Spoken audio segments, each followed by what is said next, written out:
আসসালামু আলাইকুম সুপ্রিয় শিক্ষার্থীবৃন্দ, সকলকে স্বাগত জানাচ্ছি এডুকেশনের পক্ষ থেকে বাংলা দ্বিতীয় পত্রের বেসিকের আর একটি ভিডিওতে। আজকের পর্বে আমরা মূলত ধ্বনি পরিবর্তন নিয়ে আলোচনা করব। ধ্বনি পরিবর্তন অনেক প্রকারেরই রয়েছে, এর মধ্যে আজকের পর্বটিতে আমরা ধ্বনি পরিবর্তনের স্বরাগম নিয়ে আলোচনা করব।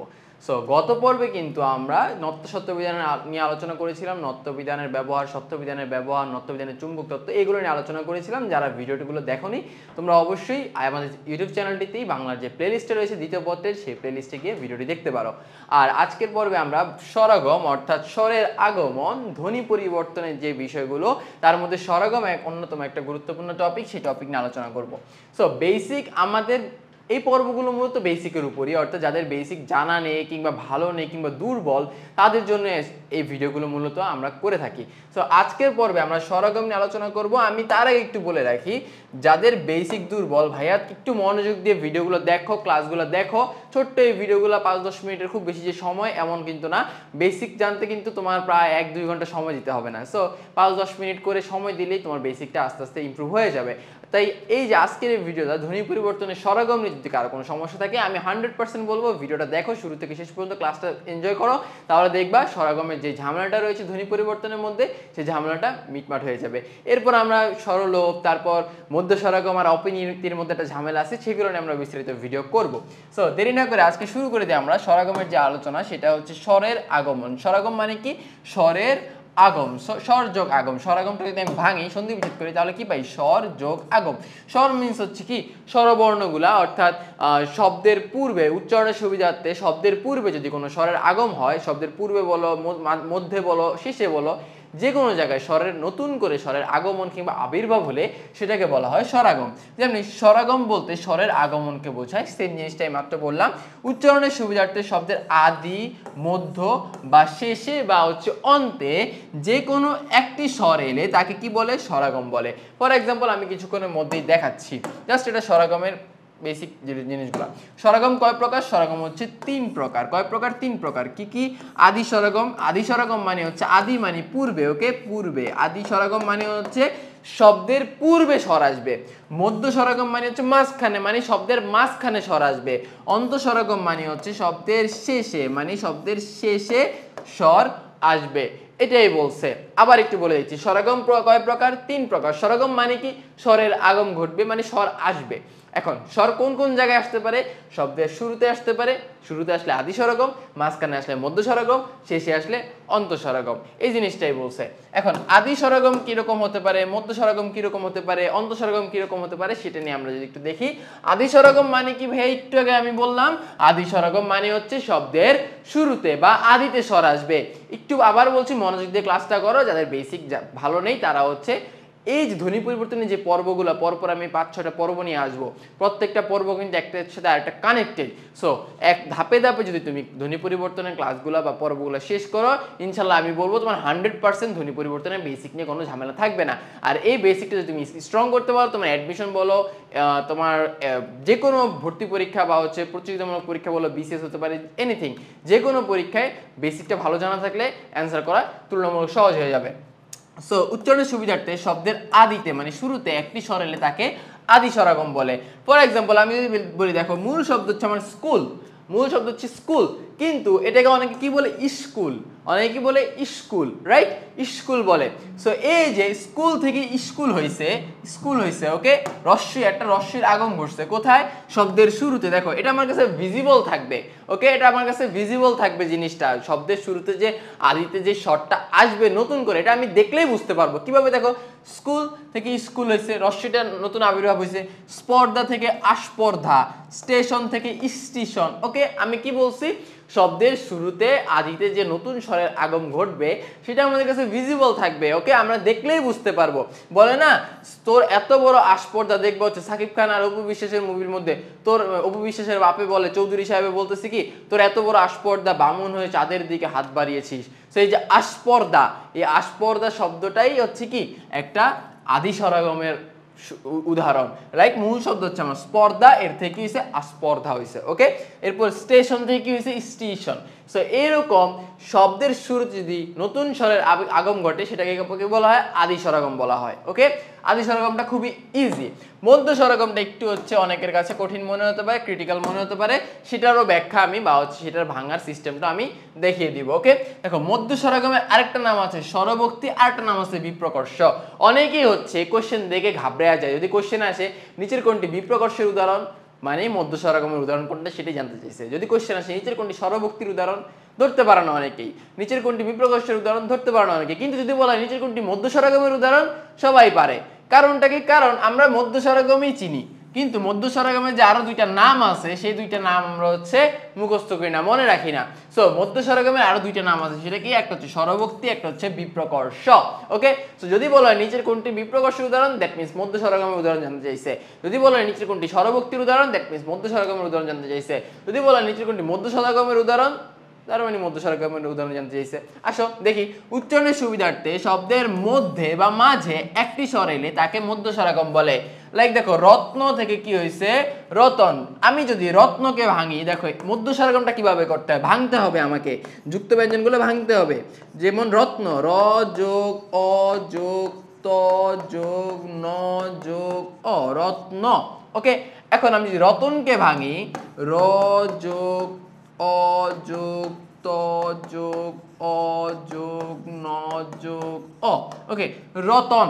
দেখো ত এর পর কিন্তু এখানে কোনো অ নাই, রাইট? ত এর পর কে আছে? ন। ত এর পর কে আছে? ন।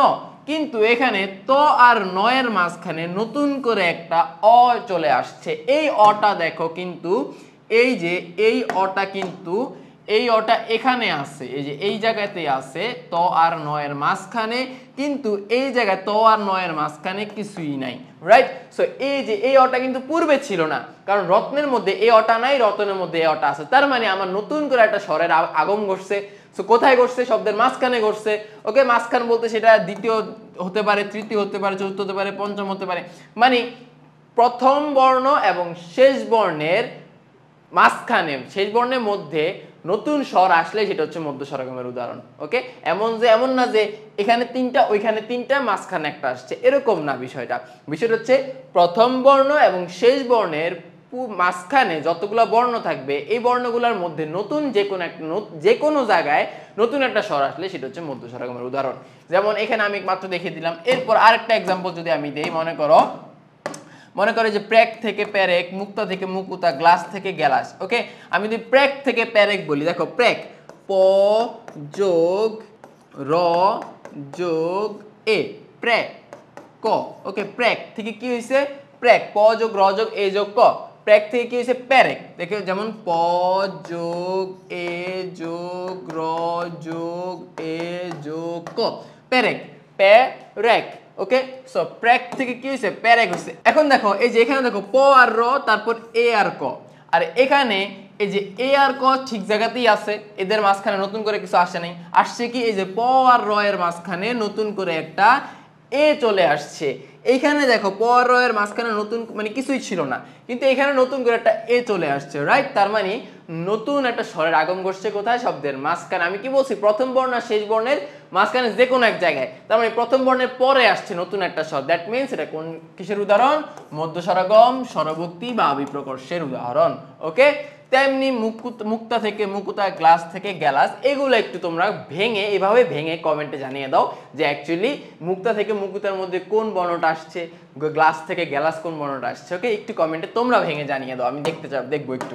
ওকে, এরপর আসো অন্তঃস্বরাগম। অন্তঃস্বরাগম মানে হচ্ছে কি? শব্দের শেষে স্বর আসবে, রাইট? শব্দের শেষে স্বর আসবে। উচ্চারণের সুবিধার্থে শব্দের শেষে একটি স্বর এলে তাকে অন্তঃস্বরাগম বলে। সরি, এখানে ভুল আসছে, এখানে কি হবে? অন্তঃস্বরাগম বলে। ওকে, যেমন সত্য থেকে সত্যি, বেঞ্চ থেকে বেঞ্চি, আজ থেকে আজি। ফর এক্সাম্পল আমি যদি আজকে বাঙাই, দেখো সরেয়া সরেয়া যোগ বর্গীয় জোর, রাইট? কিন্তু আমি যদি আজি লিখি, আজ থেকে আজি, সরেয়া যোগ বর্গীয় জোর যোগ রস্যই, আজি। এখন দেখো তো এখানে সরেয়া যোগ জ আছে, কিন্তু শব্দের শেষে আজ থেকে যখন আজি হইছে, শব্দের শেষে নতুন করে একটা স্বর আসছে না। তো শব্দের শেষে যদি নতুন করে একটা স্বর আসে, সেটা কিসের উদাহরণ? অন্তঃস্বরাগমের উদাহরণ। ওকে, তেমনি বেঞ্চ থেকে বেঞ্চি, সত্য থেকে সত্যি, তোমরা একটু কমেন্টে ভেঙে দেখিয়ে দাও যে কোনটা নতুন করে স্বর আসছে। ওকে, সো এই ছিল স্বরাগমের মধ্যে বা হচ্ছে স্বরাগমের যে প্রকারভেদগুলা তাদের এক্সাম্পল এবং কিভাবে বের করবে সেটাও খুব সুন্দর মতো বুঝিয়ে দিয়েছি। ইনশাল্লাহ যদি কারো কোনো সমস্যা থাকে কমেন্টে জানাতে পারো, আমি হচ্ছে হয়তো বা নেক্সট কোনো আবার একটা ভিডিওতে নিয়ে আসবো আলোচনা করার জন্য। পরীক্ষা কিভাবে আসতে পারে, যেমন এই যে রত্ন থেকে রতন হওয়ার ধ্বনি সূত্র। ওকে, রত্ন থেকে রতন আমি একটু করাইছি, রত্ন থেকে রতন কিসের উদাহরণ? স্বরভক্তির উদাহরণ, কারণ মধ্য স্বরগম কিন্তু এখানে নাই। মধ্য স্বরগমের আরেকটা নামই কি? স্বরভক্তি। কিসের উদাহরণ? স্বরভক্তির উদাহরণ। স্কুল থেকে স্কুল, প্রীতি থেকে প্রীতি, এটি কোন এই ধরনের পরিবর্তনকে কি বলে?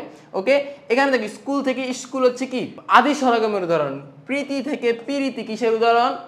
মধ্য স্বরাগমের উদাহরণ। সো এখানে আমার কিন্তু স্পেসিফিকলি বলা নাই যে কোনটা আদি স্বরাগম নাকি মধ্য স্বরাগম, আমার বলছে কি এই ধরনের ধ্বনি পরিবর্তনকে কি বলে? অ্যান্সার কি? স্বরাগম বলে, কারণ এদের মাঝখানে বা শুরুতে বা শেষে স্বর আসছে যে কোনো এক জায়গায়। সো পরীক্ষার হলে এরকমেরই কোশ্চেন থাকবে। ওকে, আর তোমাদের যদি এইচএসসির পর কিন্তু পরবর্তীতে অ্যাডমিশন, আর অ্যাডমিশনে কিন্তু এমসিকিউতেই পরীক্ষা আসবে এবং এই যে কোশ্চেন দুইটা দেখালাম এই প্যাটার্নেরই কোশ্চেন হয়ে থাকে মূলত এই অ্যাডমিশনে। সো তোমার যদি অ্যাডমিশন যাত্রাটা সহজ করতে চাও আমাদের সাথে, ইনশাল্লাহ আই এডুকেশনের পক্ষ থেকে আমরা সায়েন্স, কমার্স এবং আর্টস তিন বিভাগেরই হচ্ছে আমরা এ, বি এবং সি তিন বিভাগেরই আমরা কোর্স লঞ্চ করেছি টার্গেট ডিইউআইসিইউ ব্যাচ, যেখানে তুমি গিফট কোর্স হিসেবে রাজশাহী এবং চট্টগ্রামের কোর্স পাবে। আর এই কোর্সে আমরা হচ্ছে মানবিকের জন্য বাংলা, ইংরেজি, সাধারণ জ্ঞানের ক্লাস থাকবে। বাংলার জন্য 50টি, ইংরেজির জন্য 45টি লাইভ ক্লাস, বাংলার জন্য 50টি লাইভ ক্লাস, আবার ইংরেজির জন্য 40টি রেকর্ডেড ক্লাস থাকবে টেক্সট বুক ভিত্তিক, আর সাধারণ জ্ঞানের জন্য 40টা লাইভ ক্লাস থাকবে। কমার্সের জন্য বাংলার সেম, বাংলা আর ইংরেজি সেম ক্লাস পাবা তোমরা হচ্ছে 50টা এবং 45টা লাইভ ক্লাস। তবে কমার্সে টেক্সট বুকে যে 40টা রেকর্ডেড ক্লাস সেটা তোমাদের প্রয়োজন নেই, কারণ কমার্সের যারা সি ইউনিটে পরীক্ষা দিবা তোমাদের টেক্সট বুক থেকে কোশ্চেন আসে না। ওকে, ঢাকা ইউনিভার্সিটির ক্ষেত্রে। আর হিসাব বিজ্ঞান, ব্যবস্থাপনা, ফিনান্স, মার্কেটিং এগুলোর জন্য লাইভ ক্লাস পাওয়া, পাশাপাশি এমসিকিউর জন্য ক্লাস পাওয়া, রিটেনের জন্য ক্লাস পাওয়া, হোক সেটা বাংলা, হোক সেটা ইংরেজি, হোক সেটা সায়েন্সের যে কোনো সাবজেক্ট, কমার্সের যে কোনো সাবজেক্ট। ওকে, এরপর আসছো সায়েন্সের জন্য ফিজিক্স, কেমিস্ট্রি, বায়োলজি এবং হায়ার ম্যাথের জন্য তোমাদের রিটেনের এবং এমসিকিউর ক্লাস থাকবে। বর্তমানে আমাদের এই কোর্সগুলোতে অফারে ভর্তি চলছে, যদি এখনও ভর্তি না হও তোমরা দ্রুত এই নাম্বারে যোগাযোগ করে ভর্তি হয়ে যেতে পারো। 018101030112 এই নাম্বারে কল করে তোমরা দ্রুতই ভর্তি হয়ে যেতে পারো। ইনশাল্লাহ তোমার অ্যাডমিশন যাত্রা সফল হোক। আর এইচএসসির যেহেতু সামনেই, তোমার এইচএসসির জন্য শুভকামনা রইল। দেখা হচ্ছে ক্লাসে, সবাই ভালো থাকবা, সুস্থ থাকবা, সকলের প্রতি শুভকামনা রইল। পরবর্তী ভিডিও নিয়ে আসছি অবশ্যই, এর জন্য আমাদের ইউটিউব চ্যানেলটি সাবস্ক্রাইব করে রাখো। দেখা হচ্ছে, আসসালামু আলাইকুম।